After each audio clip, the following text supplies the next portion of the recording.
എങ്ങനെ budget friendly ആയിട്ട് ഒരു കുഞ്ഞു തഞ്ചാവൂർ യാത്ര നടത്താമെന്ന് എൻ്റെ ഈ കുഞ്ഞു സ്റ്റോറിലൂടെ നിങ്ങൾക്ക് മനസ്സിലാവും. ഞങ്ങൾ 4 പേരും കൂടിയാണ് പോയത്, 2 കപ്പിൾസായിട്ട്. എനിക്ക് ഭയങ്കര അധികം ഇഷ്ടമായിട്ടുണ്ടായിരുന്നു ഞങ്ങളുടെ ഈ യാത്ര. ഒറ്റ ദിവസം കൊണ്ട് തഞ്ചാവൂർ പോകാൻ പറ്റുമോ എന്നുള്ള ഞങ്ങളുടെ സംശയം ഈ യാത്രയോടുകൂടി തീർന്നു. ഫസ്റ്റ് ടൈമായിട്ടാണ് ഒരു യാത്ര ചെയ്തിട്ട് ഞങ്ങൾക്ക് ടയേർഡായിട്ട് ഫീൽ ചെയ്യാഞ്ഞത്.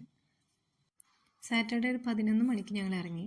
പിറ്റേന്ന് കാലത്ത് 9 മണിയായപ്പോഴത്തേനും തഞ്ചാവൂർ എത്തി. അവിടെ എത്തിയിട്ടുള്ള ടാസ്ക് നമുക്ക് റൂം കിട്ടുക എന്നുള്ളതാണ്. അതും റൂം നമുക്ക് ബഡ്ജറ്റ് ഫ്രണ്ട്ലി ആയിട്ട് കിട്ടണം. കുറച്ച് തപ്പി നടന്നെങ്കിലും ഞങ്ങൾക്ക് പറ്റിയ റൂം ഇവിടെ നിന്ന് കിട്ടി. റൂമൊക്കെ നല്ല ക്ലീൻ ആയിരുന്നു. ഇത്തിരി നേരം ഞങ്ങൾ വെയിറ്റ് ചെയ്യേണ്ടി വന്നു. ഞങ്ങൾ ആ സമയം ലാഭിക്കാൻ വേണ്ടിയിട്ട് പുറത്തൊക്കെ ഇറങ്ങി സ്ട്രീറ്റ് ഫുഡൊക്കെ കഴിച്ച് വന്ന് റെഡിയായി. ഞങ്ങൾ 4 പേരും ഒരു റൂം തന്നെയാണ് റെഡിയായത്.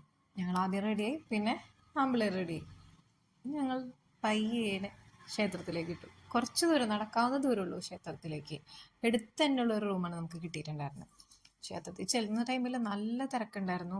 ഞങ്ങൾ വിചാരിച്ച് വീഡിയോ ഒന്നും എടുക്കാൻ പറ്റില്ല. പല വീഡിയോസിലും കണ്ടിരുന്നു വീഡിയോ എടുക്കാൻ പറ്റില്ല, ഫോട്ടോ മാത്രമേ എടുക്കാൻ പറ്റുള്ളൂ എന്നൊക്കെ.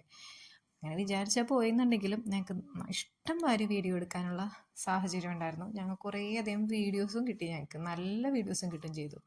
പിന്നെ ഈ യാത്ര എനിക്ക് കപ്പിൾസായി പോകേണ്ടി ഞങ്ങൾക്ക് നല്ല ഉപകാരമായിരുന്നു.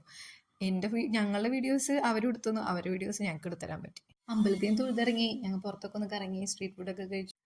പെട്ടെന്ന് തന്നെ റെഡിയായി. 7 മണി 7:30 ട്രെയിൻ കയറി. പിറ്റേന്ന് പുലർച്ചെ 5 മണിയോട് കൂടി വീട്ടിലെത്തി.